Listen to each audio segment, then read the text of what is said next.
આવનારા 2 કલાક 3 જિલ્લા માટે ભારે છે। બપોરે 4 વાગ્યા સુધીમાં 3 જિલ્લાના લોકોએ સાવધાન રહેવું પડશે। દ્વારકા, જૂનાગઢ, જામનગરમાં રેડ એલર્ટ છે। ભારેથી અતિ ભારે વરસાદ થઈ શકે છે। 7 જિલ્લામાં ઓરેન્જ એલર્ટ છે અને 23 જિલ્લામાં યલો એલર્ટની આગાહી કરવામાં આવી છે। હવામાન વિભાગે આ આગાહી કરી છે। દ્વારકામાં ઓલરેડી 22 ઇંચ જેટલો વરસાદ ખાબકી ચૂક્યો છે અને હજુ પણ 4 વાગ્યા સુધી પાણીની ઘાટ છે। તો 3 જિલ્લાના લોકોએ સાવધાન રહેવું પડશે। દ્વારકા, જામનગર, જૂનાગઢ આ તમામ એવા વિસ્તારો છે કે જ્યાં ભારે વરસાદની આગાહી છે।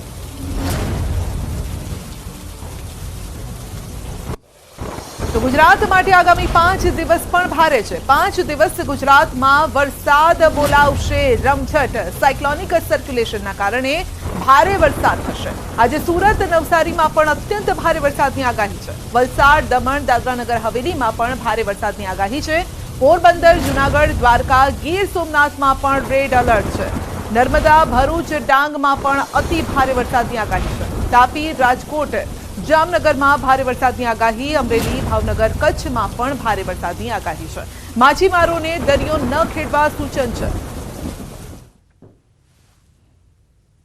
तो आज के लिए एक्सट्रीमली हैवी रेनफॉल की वार्निंग है और जो डिस्ट्रिक्ट है जहां पर एक्सट्रीमली हैवी रेनफॉल की वार्निंग साथ में रेड अलर्ट जारी है वो डिस्ट्रिक्ट है सूरत, नवसारी, वलसाड़, दमन और दादरा नगर हवेली। और जहां पे वेरी हैवी रेनफॉल की वार्निंग और साथ में ऑरेंज अलर्ट जारी है वो डिस्ट्रिक्ट है भरूच, सूरत, तापी, डांग और छोटा उदयपुर डिस्ट्रिक्ट शामिल है। जहां पर एक्सट्रीमली हैवी रेनफॉल की वार्निंग और साथ में रेड अलर्ट जारी है वो डिस्ट्रिक्ट है पोरबंदर, जूनागढ़, द्वारका और गिर सोमनाथ और सौराष्ट्र। और इसके अलावा सौराष्ट्र और कच्छ के सारे डिस्ट्रिक्ट कवर हैं जहां पर वेरी हैवी रेनफॉल की वार्निंग और साथ में ऑरेंज अलर्ट जारी है। और डे 2 की बात करेंगे तो डे 2 के लिए जहां पर एक्सट्रीमली हैवी रेनफॉल की वार्निंग और साथ में रेड अलर्ट जारी है वो डिस्ट्रिक्ट है नवसारी, वलसाड़, दमन और दादरा नगर हवेली। और जहां पर वेरी हैवी रेनफॉल की वार्निंग और साथ में ऑरेंज अलर्ट जारी है वो डिस्ट्रिक्ट है सूरत। और जहां पे हैवी रेनफॉल की वार्निंग है वो डिस्ट्रिक्ट है अरावली, दाहोद, महिसागर, छोटा उदयपुर, नर्मदा, भरूच, डांग और तापी डिस्ट्रिक्ट शामिल है जहां पे हैवी रेनफॉल की वार्निंग और साथ में येलो अलर्ट जारी है। और डे 2 की बात करेंगे तो डे 2 के लिए पोरबंदर और द्वारका के लिए एक्सट्रीमली हैवी रेनफॉल की वार्निंग और साथ में रेड अलर्ट जारी है। और इसके अलावा जो डिस्ट्रिक्ट है वहाँ पर वेरी हैवी रेनफॉल की वार्निंग और साथ में ऑरेंज अलर्ट जारी है।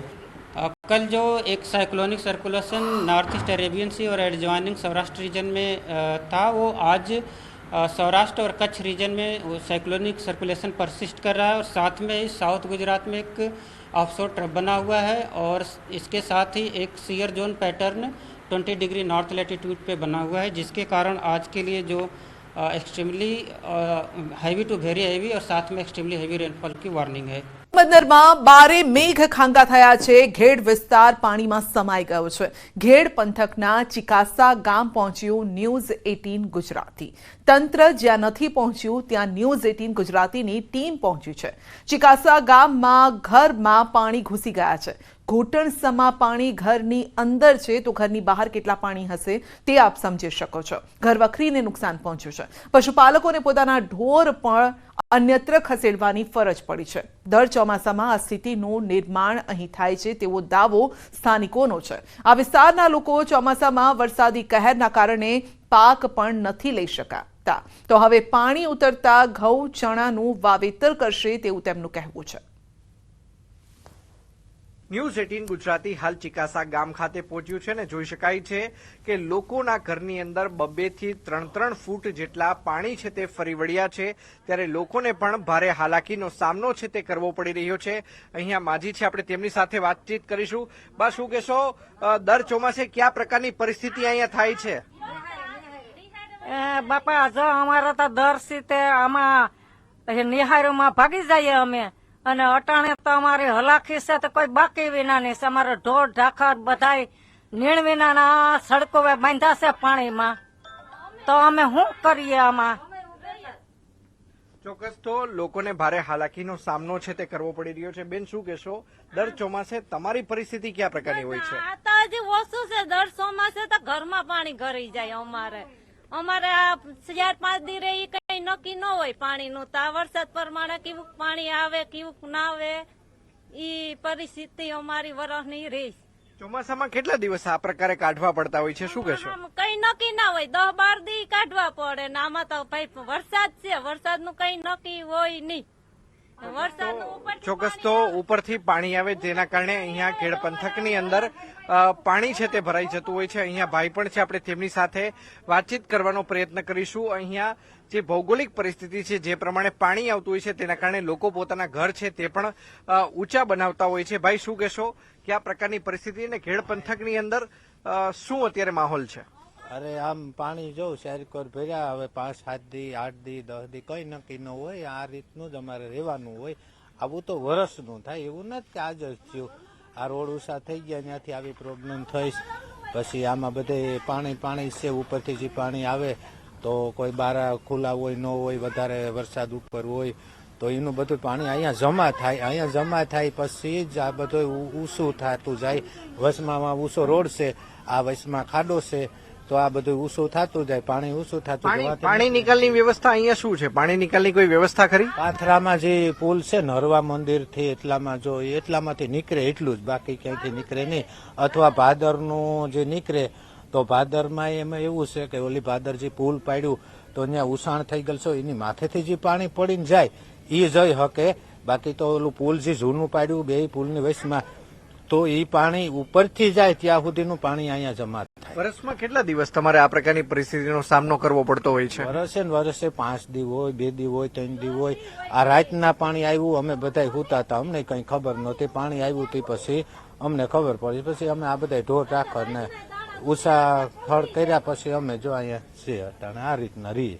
ચોક્કસ તો હું કેમેરામેનને વિનંતી કરીશ કે તે દ્રશ્યો બતાવવાનો પ્રયત્ન કરે. ભાઈએ જે પ્રમાણે વાતચીત કરી કે રાત્રિના તેઓ સૂતા હતા, તેમને ખબર નહોતી કે આ પ્રકારે પાણી આવી ગયું. ત્યારબાદ તેમના ઢોર ઢાખર છે તેને અન્યત્ર જગ્યાએ ખસેડવાની ફરજ પડી છે. તો વર્ષમાં જ્યારે પાણી અત્યાર કરતા પણ વધુ ઊંચું આવે ત્યારે તેઓ જે ગામની નિશાળ છે, જે પેલે પાર છે રોડની, ત્યાં લોકો છે તે સ્થળાંતર કરતા હોય છે. હાલ અત્યારે લોકો હાલાકીનો સામનો છે તે ખાસ કરીને ચિકાસા ગામે કરી રહ્યા છે. લોકોનું કહેવું છે કે ખેડ પંથકની તાસીર અને તસવીર આ જ પ્રકારની રહે છે. દર ચોમાસે આ જ પ્રકારે લોકોને ભારે હાલાકીનો સામનો છે તે કરવો પડતો હોય છે. ક્યારેક 2 દિવસ, ક્યારેક 3 દિવસ, તો ક્યારેક 5 દિવસ, ક્યારેક 10 દિવસ, તો ક્યારેક 12 દિવસ સુધી આ જ પ્રકારની પરિસ્થિતિ તેમના ગામમાં રહે છે.